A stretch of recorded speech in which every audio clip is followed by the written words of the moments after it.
Hey guys, this is Ruru bringing you a VGC16 battle from the Battlespot special ladder, and I have a battle from one of the last days of Battlespot where there was a lot of pressure for us to have a good finish. I was in the 1900s and the pressure from the Japanese forced me to play more games if I wanted to finish in the top 10.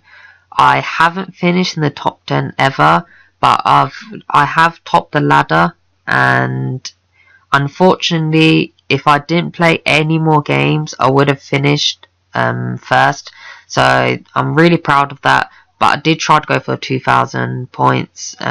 It was my best chance, but you can get hacked, and that's really unfortunate. But that's another day. But I wanted to try to finish in the top 10, and I had another good chance. I did end up dropping out the top 10. It didn't matter the fact that I dropped points because the Japanese ended up setting the bar higher, because I thought 1918 would be enough for top 10, but the top 10 standards went quite high and you needed something like 1924 or 1925 to guarantee top 10. So I had to play more games, and I played against Toby, who used Lyo's team, which had Groudon, Scrafty, Moa, Gothitelle, Ho-Oh, and Salamence, I believe. And I was using my dual Primals team with Whimsicott, Salamence, Groudon, Bronzong, Kyogre, Whimsicott, and Kangaskhan. This was a really close battle, and I really hope that you can enjoy watching this. So I'm going to lead off with the Salamence and the Groudon, while Toby is going to lead off with his Gothitelle and the Moa.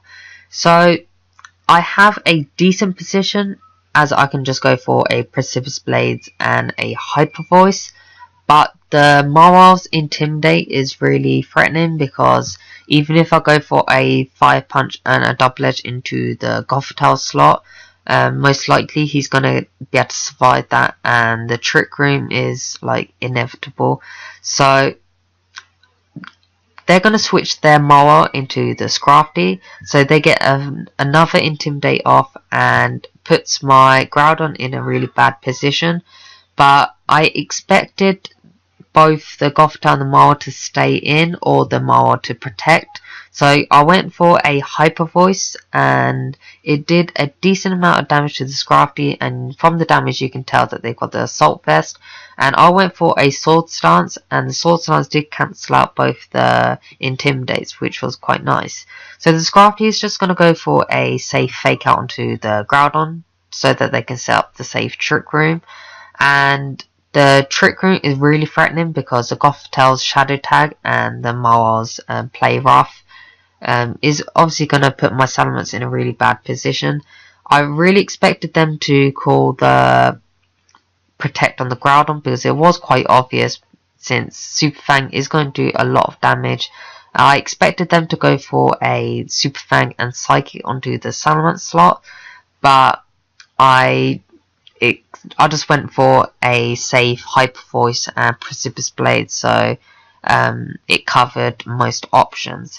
So the Moa had a free switch in, and now goes for the Mega Evolution, and I'm just going to go for the Protect with the Groudon, because I thought that they're going to use Psychic into that slot, and I just went for Protect with my Salamence as well. I might as well just store the Trick Room turns, and as you can see that my team has a Trick Room mode with the Bronzong, but in this case Trick Room really helps him because he has the slower Pokemons.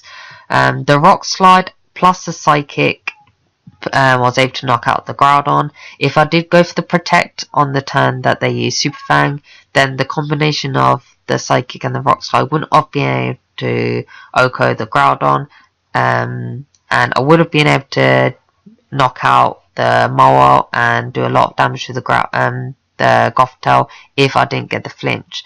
So I'm just going to go for the Protect and the Gravity Play, and the Trick Room should still be up, and the Moa does go for a Play Rough onto the Bronzong, predicting me to go for a Protect.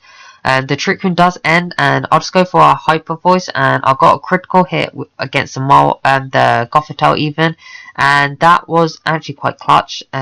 You'll see later on in the battle. They just go for a rock slide, and I go for a hypnosis onto the Gothitelle slot, and with the gravity play, I can go for a safe protect on the following turn and go for a hypnosis on the Mawile. The Mawile is quite scary because I can't really touch it. The player off does a lot to the Bronzong. I survive with 12 HP, and the hypnosis was able to safely connect onto the Mawile, and with the leftovers it does put it in a good range, but I'm just going to go for a double edge because I have to try to knock out the Gothitelle. The Mawile obviously takes 1 turn guaranteed sleep turn, and the Gothitelle does stay asleep, so that really helps me because they probably went for a psychic, and the Gyro Ball was able to knock out the Gothitelle, and now they got a free switch into the Groudon, and I have the gravity up, but it's not worth me switching my Bronzong into the Kyogre, since the Bronzong is basically dead weight. As the Trick Room ended, I can safely go for a Tailwind. No need for me to go for a Hyper Voice, because if the Mawile did wake up and they went for a Sucker Punch, it would put me in a really bad position. So I tried to set up my win condition.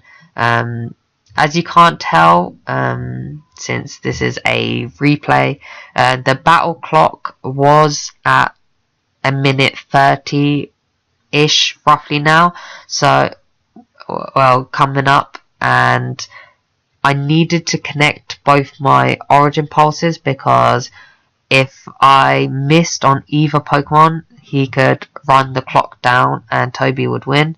So the Origin Pulse was able to connect the Mawile. Unfortunately, he had 3 sleep turns, so that put me in a really good position. He wasn't able to get the double protect, and the Origin Pulse was able to connect onto that Groudon, and that was a really good game, Toby. I'll link his Twitter in the description. As you can see, the Liars team is really strong, and I had to make really clever plays, and as you can see, Gravnosis Bronzong is really good. So I hope you enjoyed this battle. Please remember to like, comment and subscribe. Have a good day and peace.